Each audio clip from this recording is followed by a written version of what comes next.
नमस्कार, आप देख रहे हैं काल चक्र। मैं हूं दिव्या अग्रवाल और मेरे साथ हैं प्रश्न कुंडली विशेषज्ञ पंडित सुरेश पांडे जी।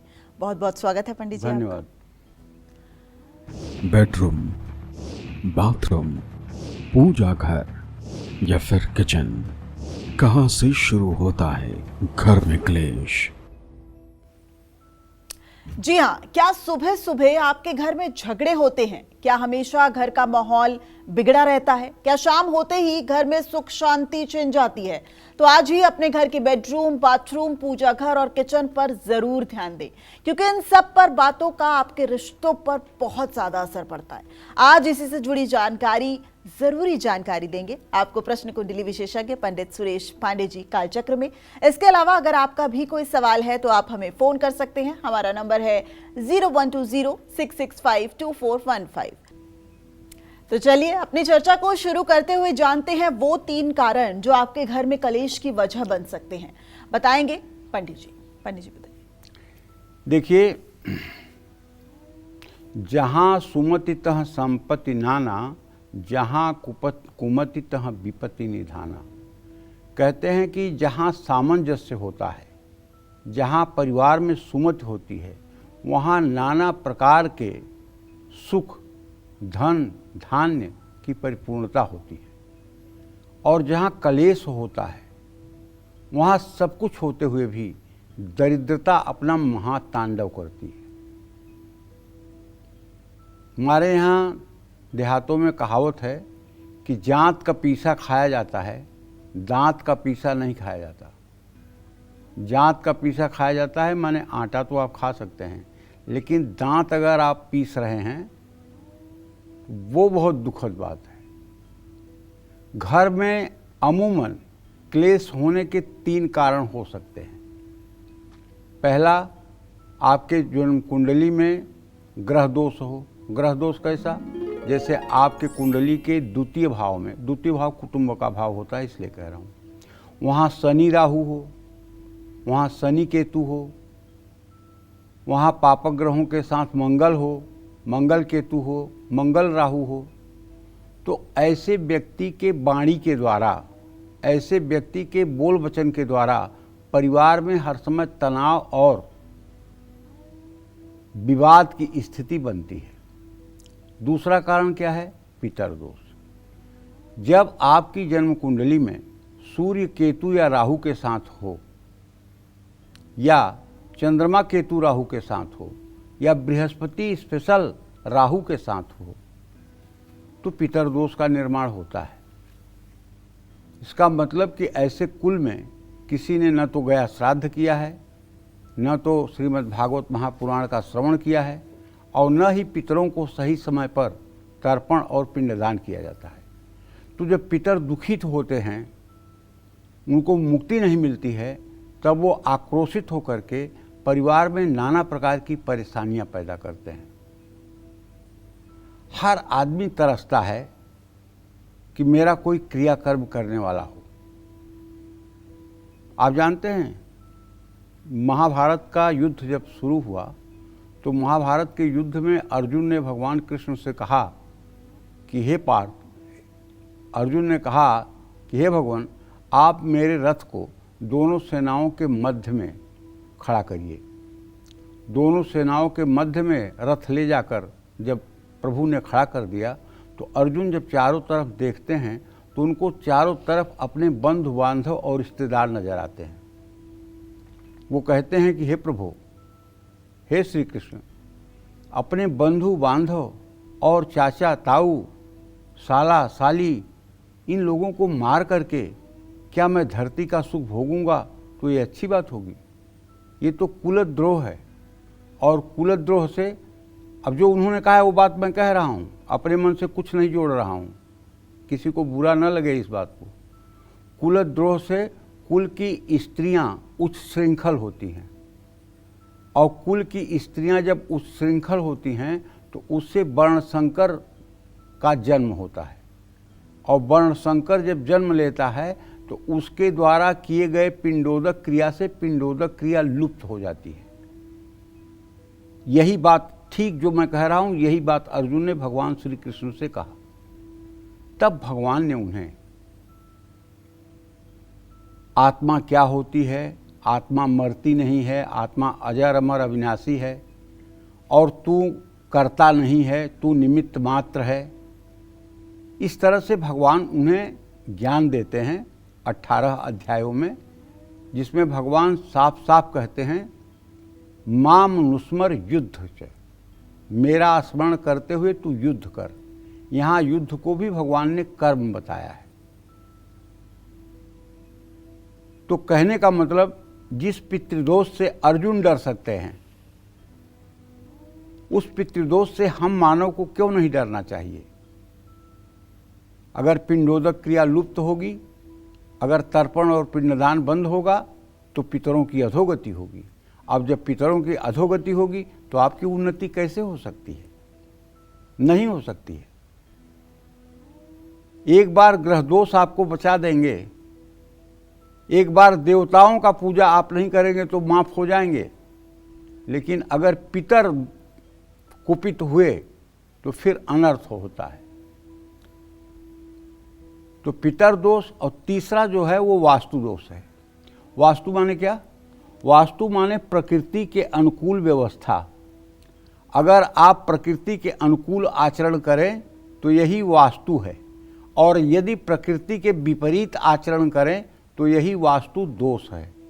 प्रकृति क्या है? प्रकृति ये है कि आप भारत में रहते हैं, भारत से जितनी नदियां बहती हैं सब जाकर के समुद्र में मिलती हैं। पूरब तरफ जाकर के सब समुद्र में मिलती हैं। जितनी नदियां बहती हैं वो पूरब तरफ जाकर किसी न किसी बड़ी नदी में मिलती हैं और फिर वो जाकर समुद्र में मिलती हैं। जैसे गंगा जी हैं, तो गंगा जी में इलाहाबाद में यमुना जी जाके मिलती हैं, सरस्वती जी का मिलापक हो जाता है। इसी तरह से जब गंगा आगे बढ़ती हैं तो पटना से 35 किलोमीटर पहले मनेर नाम की एक जगह है, वहाँ पर गंगा में आकर के सोन नद, नदी नहीं है सोन नद है, सोन नद आके मिल जाता है, और वहीं सरयू नदी आके मिल जाती है। वहाँ उसको घाघरा और घग्घर भी कहते हैं, लेकिन अब तो शायद उत्तर प्रदेश सरकार ने सरयू का नाम सरयू ही कर दिया है, घाघरा घग्घर हटा दिया है। जबकि इसी सरयू का नाम आगे चल कर के घाघरा और घग्घर हो जाता है, लेकिन वस्तुतः वह सरयू ही है। तो सरयू जा कर के जहाँ गंगा जी में मिलती है और जहाँ सोन नद आकर के गंगा जी में मिलता है, वह भी एक संगम है। और वहाँ प्रभु श्री राम को विश्वामित्र जी ने बहुत उपदेश दिया है और उसके बारे में बहुत विस्तार से उन्होंने बताया है। और उसी संगम को पार करके उसके दक्षिण दिशा में सिद्धाश्रम में जाकर के प्रभु श्री राम ने शयन किया है। तो कहने का आशय ये है कि वास्तु का मतलब है कि पश्चिम और दक्षिण ऊंचा हो, पूरब और उत्तर ये दिशा नीची होनी चाहिए। एक वास्तु का ये आकार है। दूसरा आकार है कि पूरब और उत्तर के कोने को ईशान कोण कहते हैं। ईशान शंकर जी का ही एक पर्यायवाची शब्द है। वहाँ साफ सफाई होना ही चाहिए। जिन लोगों के घरों में सुबह सुबह कलेश होने लगे तो आप मान के चलिए कि इसका कारण घर के सामने या आसपास की गंदगी का होना हो सकता है। घर के उत्तर पूर्व दिशा में बाथरूम होने से भी सुबह होते ही झगड़े होते हैं।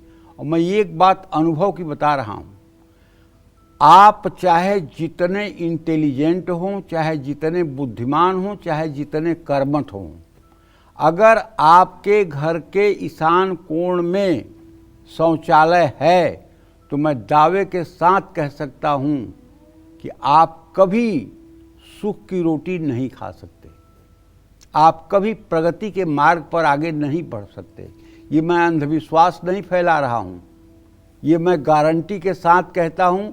जिसके घर के ईशान कोण में शौचालय हो और उसका यूज हो रहा है तो उस व्यक्ति के बारे में आप मूल्यांकन करके देख लीजिए, वहाँ निश्चित रूप से हर प्रकार की परेशानी होगी।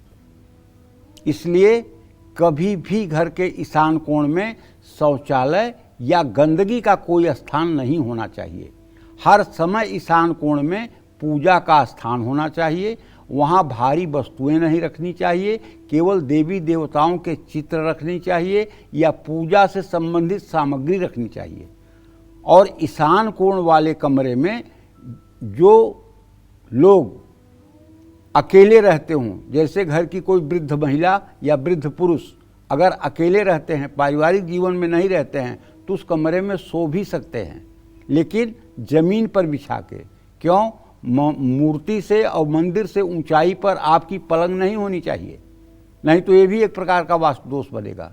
विद्यार्थी भी उस कमरे में रह सकते हैं, लेकिन कोशिश करनी चाहिए कि ईशान कोण का जो पूजा घर है उसको खाली ही रखना चाहिए, उससे पूरे घर में वैभव आता है। यदि घर का पूजा घर, घर का किचन, घर का मास्टर बेडरूम, ये 3 चीज़ भी जिसके घर में सही हो जाए उसको कोई परेशानी नहीं होती है। और पूजा घर की सबसे पहले सफाई करनी चाहिए, सुबह उठ करके सबसे पहले पूजा घर की सफाई करनी चाहिए। अब थोड़ा देखिए, जैसे पूरब उत्तर के कोने में पूजा घर की बात कर रहा हूँ, खिड़की भी पूरब होगी, उत्तर भी खिड़की कर लीजिए। तो जब सुबह सूरज निकलेगा तो आप बताइए रोशनी कहाँ जाएगी? सबसे पहले सूरज की रोशनी उसी ईशान कोण वाले पूजा स्थान में आएगी। मतलब एकदम मॉर्निंग में, एकदम अर्ली मॉर्निंग में, एकदम सुबह सुबह सूर्य की रोशनी आकर के आपके पूजा घर में खेलेगी। उससे हानिकारक बैक्टीरिया मर जाएंगे, उससे पूजा में आपको असुविधा नहीं होगी, पूजा में आपका मन लगेगा, और जब पूजा में मन लगेगा तो दिन भर आप प्रसन्न रहेंगे। तो फिर कलह होने का कहाँ सवाल उठता है? तो सुबह के समय हर व्यक्ति को, हर सनातनी को चाहिए कि चाहे 1 मिनट ही सही भगवान गणेश की उपासना जरूर करें, भगवान गणेश का स्मरण जरूर करें, और रोज़ सुबह शाम घर में घी के दिए के साथ साथ कपूर भी जलाएं। कपूर से नकारात्मक ऊर्जा दूर होती है। परिवार का हर सदस्य सुबह स्नान करे और साफ सुथरे कपड़े पहने। कुछ लोगों के घरों में दोपहर के समय बहुत कलेश होता है। जिन लोगों की जन्म कुंडली में सूर्य नीच राशि का है, या सूर्य राहु की युति है, या सूर्य केतु की युति कुंडली में है, सूर्य कुंडली में शनि के साथ है, या कुंडली में चौथे भाव में कोई पापक ग्रह है जैसे शनि, मंगल, राहु, तो ऐसे घर में दोपहर के समय भी कलेश होता है।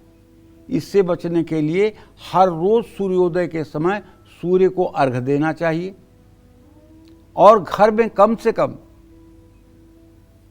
कम 108 बार गायत्री मंत्र का जप करना चाहिए। लेकिन अगर आपके घर में अक्सर कोई बीमार रहता है और बीमारियों पर पैसा खर्च हो रहा है, और किसी को लंबी बीमारी लगी हुई है, तो आप मेरा एक आजमाया हुआ उपाय आजमा लीजिए। कोई बहुत खर्चीला उपाय नहीं बता रहा हूँ और कोई असंभव कार्य नहीं बता रहा हूँ। इसको करके आप देखिए, शायद आपके परिवार में खुशियाँ लौट आएं। आप प्रातः उठ करके सूर्य को अर्घ्य देने के बाद अपने पूजा स्थान में खुश होकर के आइए। पूजा स्थान की साफ सफाई करने के बाद जितने देवी देवताओं को आपने रखा है सबकी आप पूजा करिए। आप जैसे करते हैं वैसे करिए। इसके बाद एक तांबे के हवन कुंड में आम की कुछ लकड़ियां जला करके कपूर से, और एक चांदी या स्टील या पीतल की कटोरी में 4 बड़ा चम्मच गाय का घी, 1 चम्मच शहद, 1 चम्मच चीनी और 1 चम्मच काला तिल लेकर चांदी के चम्मच से उसे मिला करके और आम की प्रज्वलित लकड़ियों पर 108 बार गायत्री मंत्र बोलते हुए हवन करना शुरू कर दीजिए। एक तो सुबह सूर्योदय के बाद करिए हवन, दूसरा सूर्यास्त से पहले करिए। ये दोनों समय आप हवन करना शुरू कर दीजिए। मैं गारंटी के साथ आपको गारंटी दे रहा हूँ, टाइम बैक गारंटी दे रहा हूँ। आपके घर में अगर कोई बीमार हो जाए तो बताइएगा, आपके घर में कलह हो जाए तब बताइएगा, कोई जादू टोना तंत्र मंत्र भूत प्रेत पिशाच की बाधा हो जाए तब कहिएगा।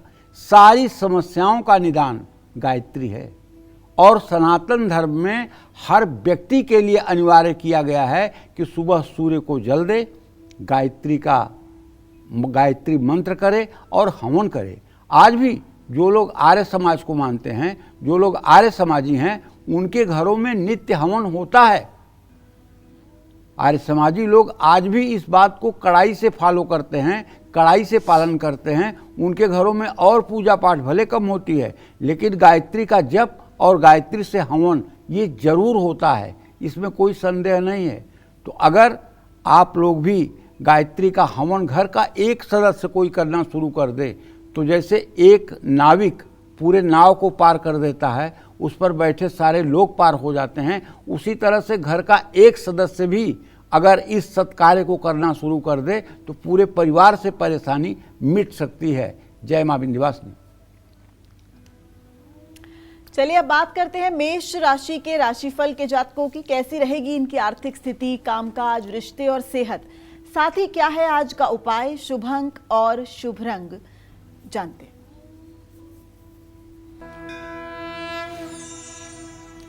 देखिए, मेष राशि के जातकों को बताना चाहूँगा कि आपके धन भाव का स्वामी शुक्र है, जो इस समय पंचम भाव में चंद्रमा के साथ है।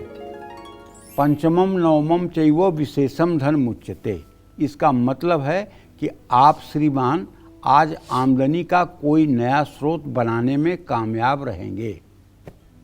और दूसरी बात, अगर आप नौकरी करते हैं तो ऑफिस में आपके काम की तारीफ होगी, लेकिन घर के बुजुर्गों को नज़रअंदाज ना करें। और अच्छे स्वास्थ्य के लिए और भाग्योदय के लिए प्राणायाम जरूर करें। ईर्ष्या, तनाव और ज़्यादा सोचने से बचें। सुबह अगर ज़्यादा समय नहीं है तो कम से कम एक बार हनुमान चालीसा का पाठ कर लें। शुभ अंक आपके लिए 5 है, शुभ रंग आपके लिए नारंगी है। जय मां विंध्यवासिनी। जिन लोगों के घरों में शाम होते ही झगड़े होते हैं, ऐसे लोगों के घरों में कैसा दोष होता है और इस दोष को दूर करने के लिए इन्हें कौन से उपाय करने चाहिए, आइए जानते हैं पंडित जी से। पंडित जी बताइए। जिन लोगों के घरों में शाम होते ही झगड़े होते हैं, उनके घरों में गंभीर वास्तु दोष हो सकता है, या घर में गंदगी हो सकती है, या पितर दोष भी हो सकता है। ऐसे लोगों को न सिर्फ वास्तु के उपाय करने चाहिए, बल्कि पितर दोष को दूर करने का भी प्रयास करना चाहिए। शाम को होने वाले क्लेश से बचने के लिए घर के मुख्य द्वार पर शाम के समय तिल के तेल का दीपक जलाना चाहिए। हर अमावस्या को पीपल के पेड़ के नीचे सरसों के तेल का दिया जलाना चाहिए। घर में बना भोजन अमावस्या के दिन भूखे लोगों को खिलाना चाहिए। नित्य पहली रोटी गाय को और अंतिम रोटी कुत्ते को देनी चाहिए। हो सके तो एक रोटी कौवे को भी दें।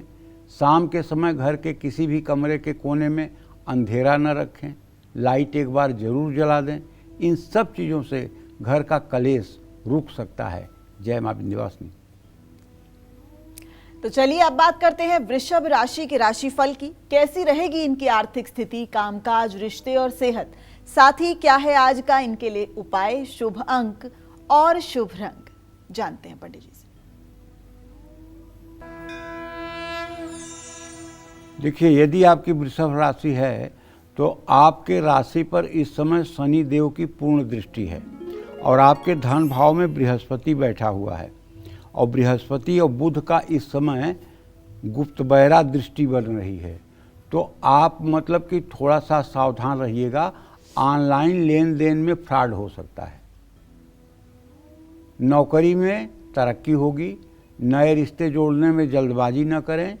पाचन कमज़ोर रहने से परेशान हो सकते हैं। किसी को अपनी गाड़ी न दें। माता पिता का आशीर्वाद लें। शुभ अंक आपके लिए 2 है, शुभ रंग आपके लिए पीला है। जय मां विंध्यवासिनी। तो चलिए अब चर्चा को आगे बढ़ाते हैं। रात के समय जिन लोगों के घर में कलेश होता है, ऐसे लोगों पर किस ग्रह की बुरी नजर होती है और ऐसे ग्रह को शांत करने के लिए कौन से उपाय करने चाहिए, जानते हैं पंडित जी से। पंडित जी बताइए। रात के समय जिन लोगों के घर में कलेश होता है, उसका कारण शनि ग्रह कुंडली के चौथे भाव में हो और वो मकर, कुंभ और तुला राशि का न हो, खास करके वो मेष राशि का हो, तो रात में कलह होगी। अगर किसी से नहीं कलह होगी तो पति पत्नी ही एक दूसरे के साथ उठेंगे। कुंडली में शनि मेष राशि में या चौथे भाव में पापक ग्रहों के साथ हो तो भी परिवार में रात में लड़ाई झगड़े होते हैं। इस समय होने वाले झगड़ों को रोकने के लिए शाम होते ही गुग्गल की धूनी जलानी चाहिए। रात को सोने से पहले अपने कमरों में कपूर जलानी चाहिए। और यदि आप गायत्री का हवन शाम को करते हैं तब तो भाई गारंटी है कि आपके घर में कलह होगी ही नहीं, सामंजस्य रहेगा आपके परिवार में। और हाँ, एक बात भी कहना चाहूँगा, घर में कुछ लोग ऐसे होते हैं जैसे बुजुर्ग जो कुछ नहीं कर पा रहे हैं, उनका यदि आप अपमान करते हैं और वो विवश हैं, कुछ नहीं कर पा रहे हैं, आपकी धर्म पत्नी है और वो हाउसवाइफ है, कमाती भी नहीं है और आप उसे प्रताड़ित कर रहे हैं, विश्वास करिए, दुखिया को न सताइए, दुखिया देगा रोए, और जब उसका मुखिया सुने तो तेरी क्या गति हो। अगर आप दुखी कर दोगे ना तो भगवान ऐसा हिसाब किताब चुकाएंगे ना कि आप आह भी करने लायक नहीं रह जाओगे। यस्य गृहे नारी प्रपीडनम तस्य गृहे मम वासम। जिस घर में स्त्रियों का सम्मान नहीं होता है, जिस घर में महिलाएं अपमानित की जाती हैं, जिस घर में महिलाएं बेइज्जत की जाती हैं, उस घर के ऊपर महालक्ष्मी कभी थूकती भी नहीं है। महिलाएं अपने धर्म का निर्वाह करेंगी ही, लेकिन पुरुषों को भी चाहिए कि महिलाओं के आत्मसम्मान की रक्षा के लिए सोचें। जय मां विंध्यवासिनी। अब जानते हैं मिथुन राशि के जातकों के लिए कैसे रहेगा उनका राशिफल, कैसा रहेगा उनका आज का पूरा दिन। आइए जानते हैं पंडित जी से। देखिए, मिथुन राशि के जातकों को बताना चाहूँगा कि आपके राशि में बृहस्पति की स्थिति है।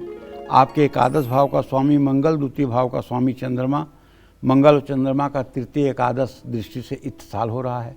अच्छा तो है, लेकिन धन के लेन देन में फिर भी थोड़ी सी सावधानी बरतें। और यदि ऑफिस में आपसे कोई भूल हो रही है, गलती हो रही है और कोई कह रहा है तो उसको स्वीकार कर लें। पीछे छूट चुके रिश्तों में फंसे ना रहें, अपने मन को शांत रखें, तनाव से बचें, उधार न दें, पैसा फंस सकता है। पीपल का पेड़ लगाएं। शुभ अंक आपके लिए 6 है, शुभ रंग आपके लिए आसमानी है। जय मां विंध्यवासिनी। अब बात कर्क राशि के जातकों की कर लेते हैं। कैसा रहेगा कर्क राशि के राशिफल वालों के लिए आज का पूरा दिन, आइए जानते हैं पंडित जी से। कर्क राशि का स्वामी चंद्रमा इस समय सिंह राशि में शुक्र और केतु के साथ द्वितीय भाव में गोचर कर रहा है। ऐसे में ये पक्की बात है कि आज आप कोई नया निवेश करेंगे, उससे आपको धन लाभ होगा। लेकिन काम को लेकर के तनाव न लीजिए, बल्कि काम करिए। घर में किसी सदस्य से मतभेद हो सकता है। मौसमी बीमारियां इस समय परेशान कर सकती हैं। किसी पर ज़्यादा आंख मूंद कर भरोसा न करें। हनुमान जी को सिंदूर का चोला चढ़ाएं। शुभ अंक आपके लिए 2 है, शुभ रंग आपके लिए पीला है। जय मां विंध्यवासिनी।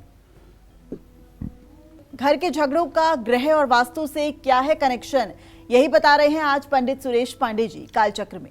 अपनी चर्चा को आगे बढ़ाते हुए बात करते हैं उन लोगों की जिनके घर में बाथरूम या टॉयलेट अटैच बने हुए हैं। ऐसे लोगों पर कौन से ग्रह अपना अशुभ प्रभाव डालते हैं, आइए जानते हैं पंडित जी से। पंडित जी बताइए। देखिए, बाथरूम यानी स्नान घर, यहाँ चंद्र ग्रह का वास होता है और शौचालय में राहु का वास होता है। जिन घरों में स्नान गृह और शौचालय को एक साथ बनवाया जाता है, वहाँ राहु चंद्रमा एक साथ आ जाते हैं। और आज लगभग 95% ऐसे घर हैं जिन घरों में बाथरूम और टॉयलेट एक साथ है। इन दोनों ग्रहों के साथ में आने से राहु को चंद्रमा से ग्रहण लग जाता है। इससे चंद्रमा भी दूषित हो जाता है और वास्तु दोष उत्पन्न होता है। चंद्रमा जल और मन का कारक ग्रह है, जबकि राहु को पापक ग्रह माना गया है जो विष का कारक है। बाथरूम और शौचालय को जोड़ देने से जल और विष की युति बन जाती है। ऐसे युति उस पर रहने वालों के लिए शुभ नहीं होती है। इसका प्रभाव न सिर्फ मन पर पड़ता है बल्कि शरीर पर भी पड़ता है। अटैच बाथरूम शौचालय होने से घर में कलेश बढ़ते हैं। घर की उत्तर पूर्व दिशा में बाथरूम होने से भी हर समय घर में तनाव रहता है। तो अगर मान लीजिए आपके घर में बाथरूम और टॉयलेट बन गया है, अब आप क्या करेंगे?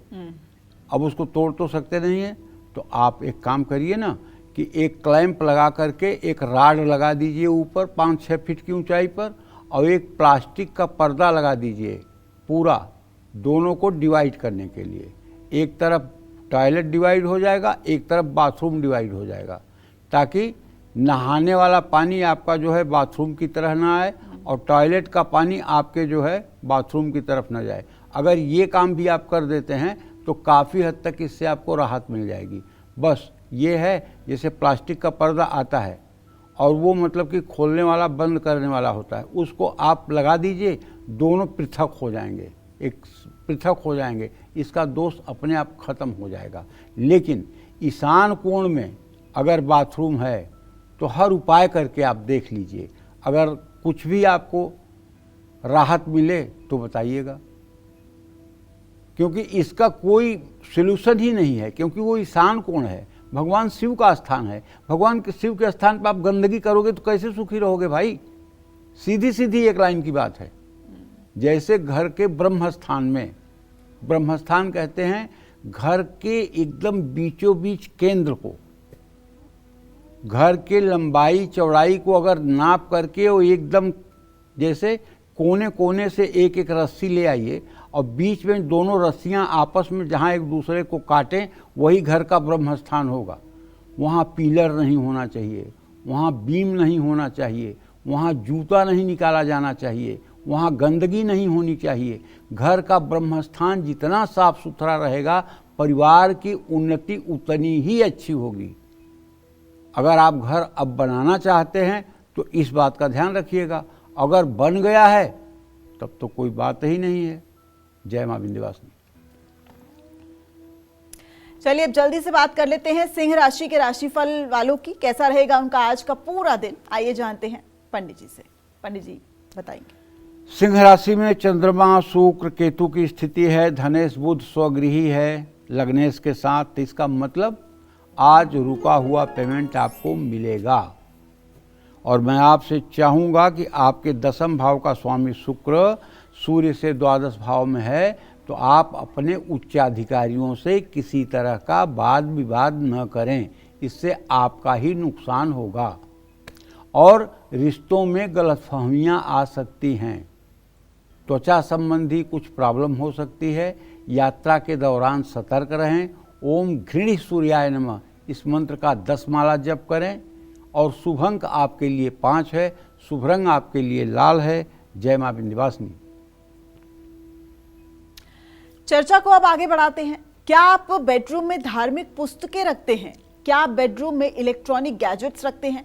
क्या आप बेडरूम में जूते चप्पल लेकर आते हैं? तो जानिए इसका आपके रिश्तों पर क्या असर पड़ता है, जानेंगे पंडित जी से। पंडित जी, ये जो तमाम बातें हैं ये तो आजकल हर कोई अपने घर में कर रहा है।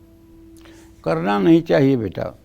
अगर देखिए गांव में तो जूता पहन के घर में प्रवेश ही नहीं करते हैं, जूता सही जगह पे निकाल देते हैं। लेकिन शहरों में अगर जरा सा भी भगवान ने आपको सामर्थ्य दिया है तो एक शू रैक आपको बनवा देना चाहिए, एक जूता रखने के लिए रैक बनवा देना चाहिए। और उसको ईशान कोण में नहीं रखना चाहिए, उसको पश्चिम में भी रख सकते हैं, दक्षिण में भी रख सकते हैं, उत्तर में भी रख सकते हैं, लेकिन ईशान कोण में नहीं रखना चाहिए। तो बेडरूम और बेड ये दोनों शुक्र के अधीन आते हैं, शुक्र ग्रह के अधीन आते हैं। शुक्र इसका प्रतिनिधित्व करता है। तो बेडरूम में इलेक्ट्रॉनिक गैजेट्स का ज़्यादा इस्तेमाल करने से भी कलेश होता है। अब इसका मतलब नहीं कि आप टीवी निकाल के फेंक दीजिए, टीवी है तो टीवी रखिए, लेकिन टीवी को इस तरह से रखिए कि जब रात में टीवी आपको नहीं देखना है तो टीवी किसी कपड़े के पर्दे से जो है कवर हो जाए, नहीं तो उसकी निगेटिविटी आपको प्रभावित करेगी। गैजेट्स राहु को बढ़ावा देते हैं और परिवार की शांति को भंग करते हैं। शुक्र और राहु का एक साथ होना हमेशा दाम्पत्य जीवन में कलेश बढ़ाता है। बेडरूम में देवी देवताओं की तस्वीर भी रिश्तों में कड़वाहट लाती है। बेडरूम में रामायण, महाभारत या युद्ध की तस्वीरें न लगाएं। बेडरूम में किसी धार्मिक गुरु, चालीसा या धर्म ग्रंथ को भी नहीं रखा जाना चाहिए। लेकिन अगर आपका बेडरूम है और पवित्रता के साथ आप अपने बेडरूम में किसी धार्मिक पुस्तक का अध्ययन करना चाहते हैं तो इसमें तो कोई बुराई नहीं है। कोई भी आप ऐसी पुस्तक का अध्ययन करना चाहते हैं जो आपके स्वाध्याय के रूप में है। स्वाध्याय किसको कहते हैं?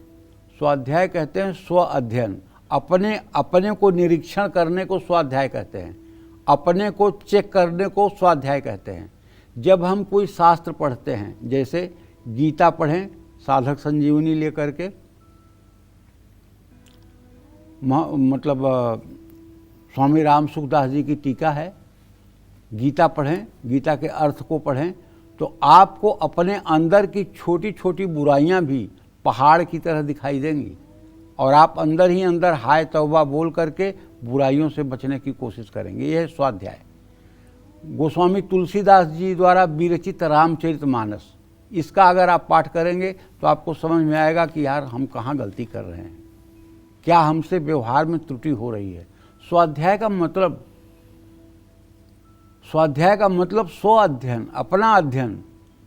स्वाध्याय का मतलब जो आप पढ़ रहे हैं वो आपके पढ़ते समय जो शास्त्रोक्त कर्म है उसके विपरीत या जरा सा भी आपकी चिंतन या सोच है तो आपके मन में खटक होगी कि अरे हम ऐसा क्यों कर रहे हैं, हम इतना गलत क्यों कर रहे हैं। इसलिए स्वाध्याय को परम स्वाध्यायो परमम तपः, इसको परम तप माना गया है। जिस तरह से आप नाम जप करते हैं तो जो पुण्य आपको प्राप्त होता है नाम जप से, वही पुण्य आपको प्राप्त होता है स्वाध्याय से, चिंतन से। तो बेडरूम में काले रंग की चीज़ों को नहीं रखना चाहिए। बेड की लकड़ी पर काले रंग का पेंट नहीं करवाना चाहिए। काला रंग बेडरूम में शनि और शुक्र को एक साथ ले आते हैं। इससे पति पत्नी के रिश्तों में दरार आसानी से आती है। बेडरूम में ताजमहल की तस्वीर नहीं लगानी चाहिए। अपने बेडरूम में मायूस या डरावनी तस्वीर नहीं लगानी चाहिए। जो लोग अपने बेडरूम में जूते चप्पल लेकर आते हैं उनके घर में कलेश होता है। बेड हमेशा लकड़ी का होना चाहिए। धातु के बने हुए बेड भी क्लेश का कारण बनते हैं। बेड को कभी भी बेडरूम की दीवार से सटाकर नहीं रखना चाहिए, थोड़ा सा दूरी रखनी चाहिए। बेडरूम पर 2 या 3 से ज़्यादा तकिए नहीं रखना चाहिए। इन सब बातों का ध्यान रखना चाहिए। और एक सबसे ज़्यादा जो ध्यान रखने वाली बात यह है कि हर समय सोते समय आपका सिरहाना या तो दक्षिण दिशा में हो या तो पूर्व दिशा में हो। यदि आपका सिरहाना पश्चिम दिशा में है तो आप बीमारी से ग्रसित रहेंगे। यदि आपका सिरहाना उत्तर दिशा में है तो आपका दुर्भाग्य आपका पीछा नहीं छोड़ेगा। इसलिए सोच लीजिए आप सोते कैसे हैं। क्या आपका सिरहाना दक्षिण दिशा में है? क्या आपका सिरहाना पूर्व दिशा में है? अगर हाँ तो गुड, अगर नहीं तो सुधार कर लीजिए। किसी किसी घर में ऐसा भी होता है कि बेड को पश्चिम की दीवार में लगाना मजबूरी हो जाती है। पूरब से रास्ता जाता है, बेड पूरब तरफ नहीं लग सकता है।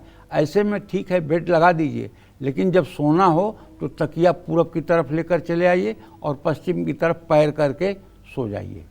इसी तरह से अगर दक्षिण सर करने का अवसर नहीं है बेडरूम का सिरा दक्षिण तरफ है तो आप तकिया उत्तर तरफ करके, तकिया को दक्षिण तरफ करके, पैर को उत्तर तरफ करके सो जाइए। इससे भी दोष का समापन हो जाएगा। जय मां विंध्यवासिनी। अब बात राशियों की कर लेते हैं। कन्या राशि के राशिफल की करते हैं। कैसी रहेगी इनकी आर्थिक स्थिति, कामकाज, रिश्ते और सेहत। साथ ही क्या है आज का उपाय, शुभ अंक और शुभ रंग, जानेंगे।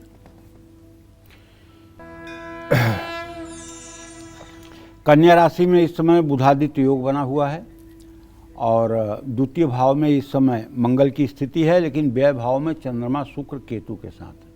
खूब खर्चा बढ़ेगा भाई और धन का नुकसान भी हो सकता है क्योंकि चंद्रमा केतु का ग्रहण दोष आपके व्यय भाव में है।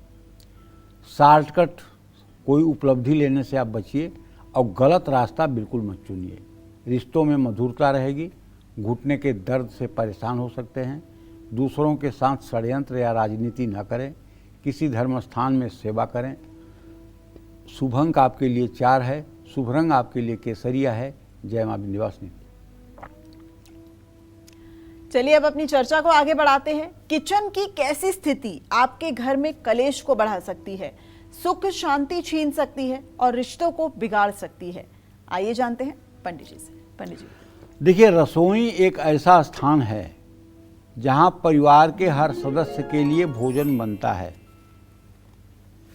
रसोई का मतलब ही होता है एक ऐसा पावर हाउस जो पूरे दुनिया में उजाला करता है। जैसे शरीर में मुंह है, उसी तरह से घर के अंदर रसोई है।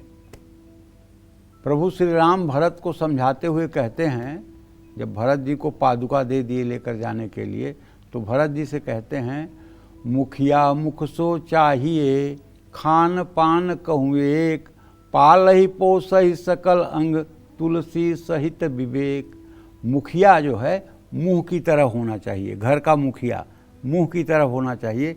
जैसे मुंह, अगर किसी को शुगर हुआ है तो मिठाई नहीं खाता है, अगर हाई ब्लड प्रेशर है तो ज़्यादा नमक नहीं खाता है, अगर लीवर में प्रॉब्लम है तो तेल घी वाली चीज़ नहीं खाता है। मुंह में तो शुगर नहीं है ना, मुंह में तो प्रॉब्लम नहीं है ना, तो फिर मुंह क्यों बंद कर देता है इन चीज़ों को खाना? इसलिए कि परिवार का अंग मानता है, शरीर के हर अंग को परिवार का संबंध मानता है। इसलिए मुखिया, चाहे वो राष्ट्र का हो चाहे परिवार का हो, उसे अपने परिवार के नवजात शिशु से लेकर के बुजुर्ग तक के हित में सोच करके ही कोई निर्णय या कोई आचरण करना चाहिए। तो जिस तरह से शरीर में मुंह है, उसी तरह से पूरे घर में किचन है। इसका सीधा संबंध रिश्तों से है। ये अन्नपूर्णा का स्थान है भाई, ये मंदिर है, मंदिर। अन्नपूर्णे सदा पूर्णे शंकर प्राण वल्लभे, ज्ञान वैराग्य में देहि भिक्षाम देहि च पार्वती।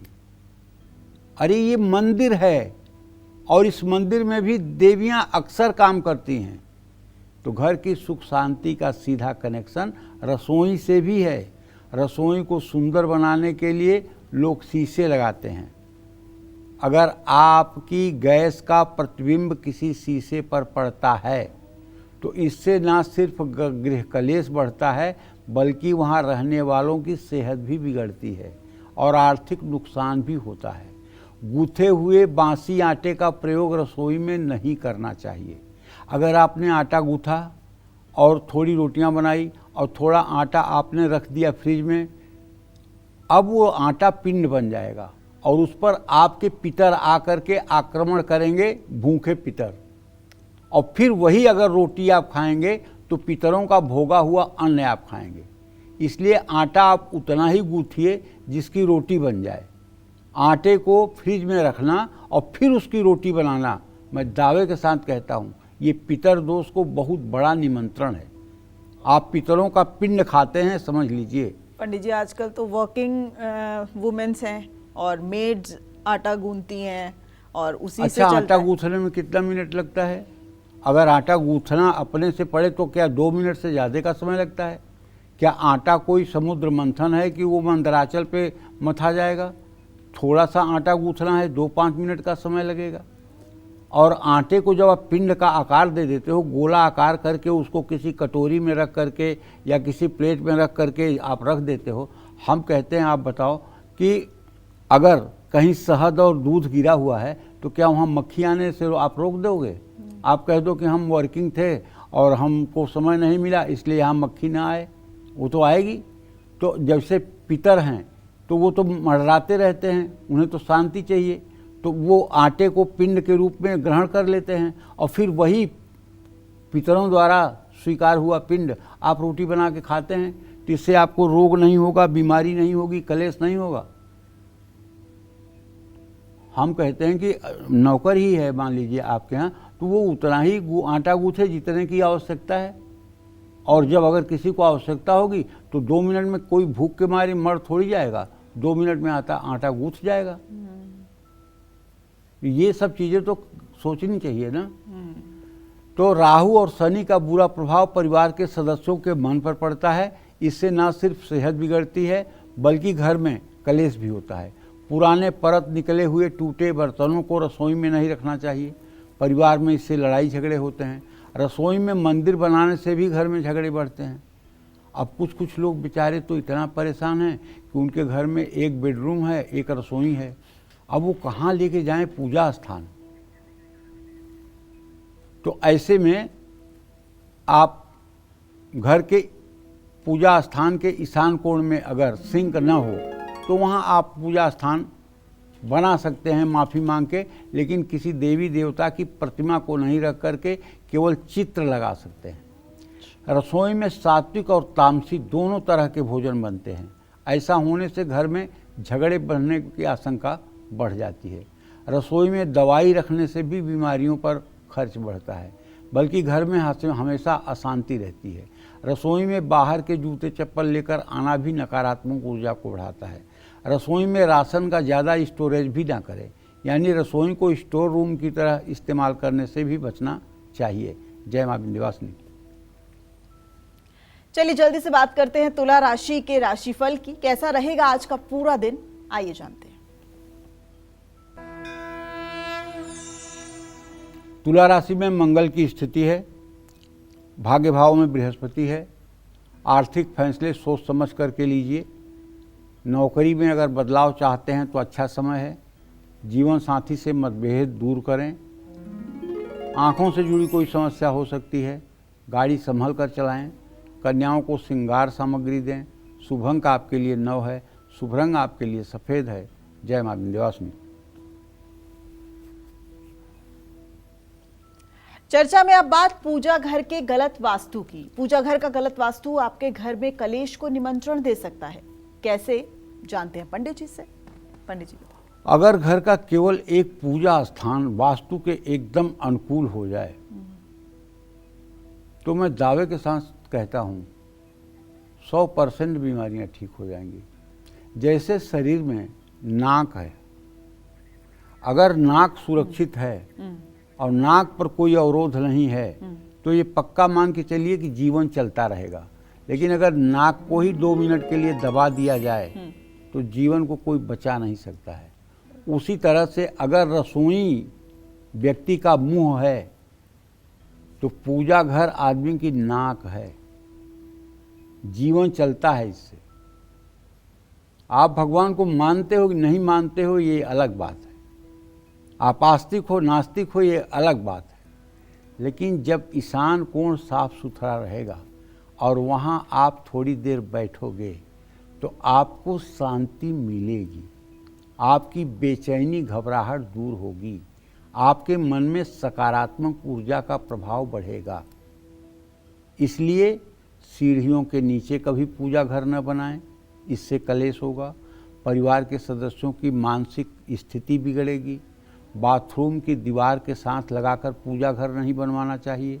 बाथरूम के ठीक ऊपर या बाथरूम के ठीक नीचे पूजा घर नहीं बनवाना चाहिए। ऐसा करने से घर के मुखिया के साथ सभी का मनमुटाव चलता है। न सिर्फ परिवार के सदस्यों के साथ बल्कि दोस्तों और रिश्तेदारों के साथ भी झगड़े होते हैं। बेसमेंट में भी पूजा घर नहीं बनाना चाहिए। न सिर्फ पूजा का फल मिलने से परिवार वंचित रह जाता है बल्कि परिवार में हमेशा छोटी छोटी बातों को लेकर लड़ाई झगड़े होते रहते हैं। बेडरूम में भी पूजा घर न बनवाएं। अगर कोई दूसरा स्थान नहीं है तो पूजा घर के चारों ओर पर्दा लगाएं।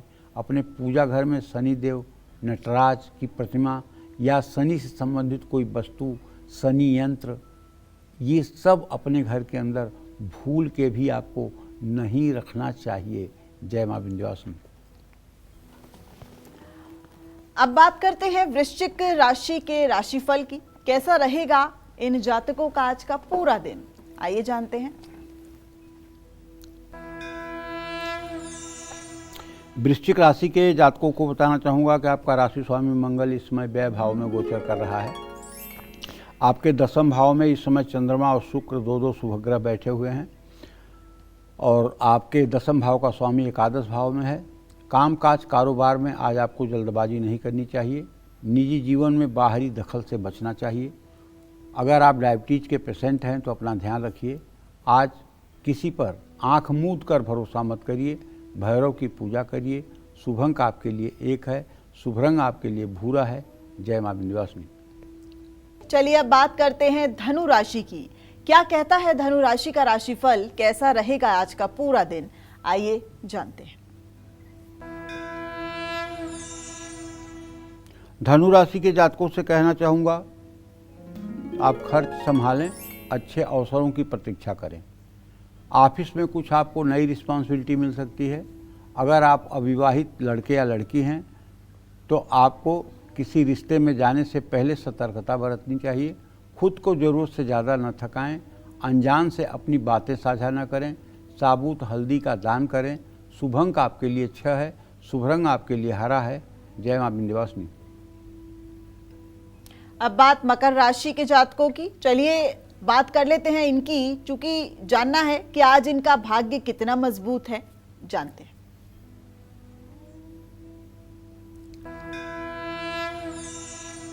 देखिए, मकर राशि के जातक आज दिल खोल करके घर की साज सज्जा पर पैसा खर्च करेंगे, लेकिन कारोबार में संभल कर फैसला लीजिएगा। अपनों पर ज़्यादा भरोसा मत करिएगा। ये मैं नहीं कह रहा हूँ कि विश्वास करिएगा, लेकिन ज़रूरत से ज़्यादा भरोसा मत कीजिएगा। ज़्यादा ऊंचाई वाली जगह पर जाने से बचना चाहिए। मन की चंचलता पर नियंत्रण रखना चाहिए। जूते चप्पल दान करना चाहिए। शुभ अंक आपके लिए 9 है। शुभ रंग आपके लिए आसमानी है। जय मां विंध्यवासिनी।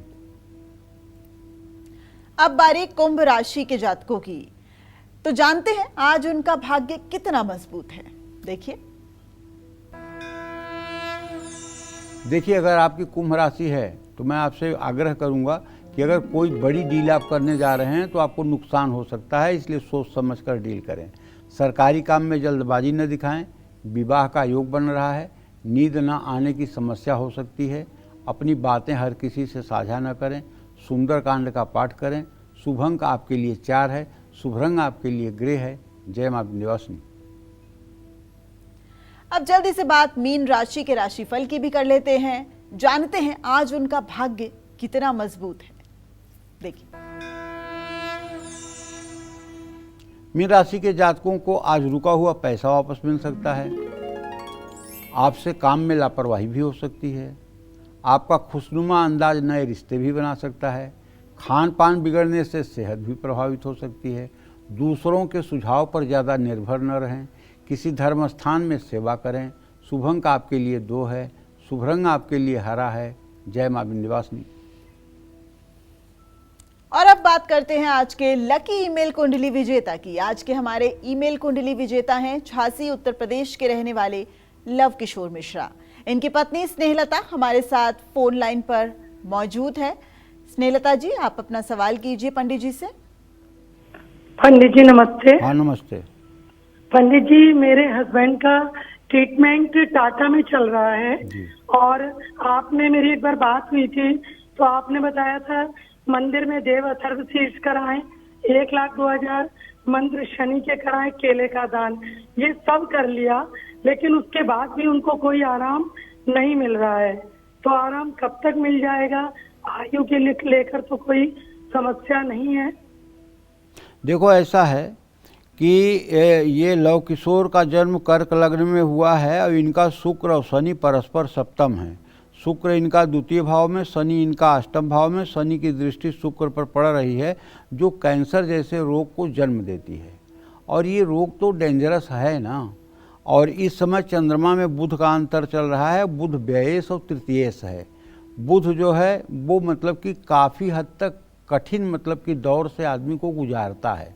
मैं एक बार फिर तुमसे कहना चाहूँगा कि अगर भगवान की कृपा से सब कुछ ठीक रहे तो 2 दिसंबर को अमृत सिद्धि योग है। अमृत सिद्धि योग 2 दिसंबर को है। उस दिन अगर आप किसी देवी के धाम में 432 पाठ देवी अथर्व शीर्ष के करवाएं और 1080 आहुति लवाण मंत्र से हवन करवाएं तो इनके जीवन में काफ़ी कुछ हद तक सकारात्मक सुधार हो सकता है।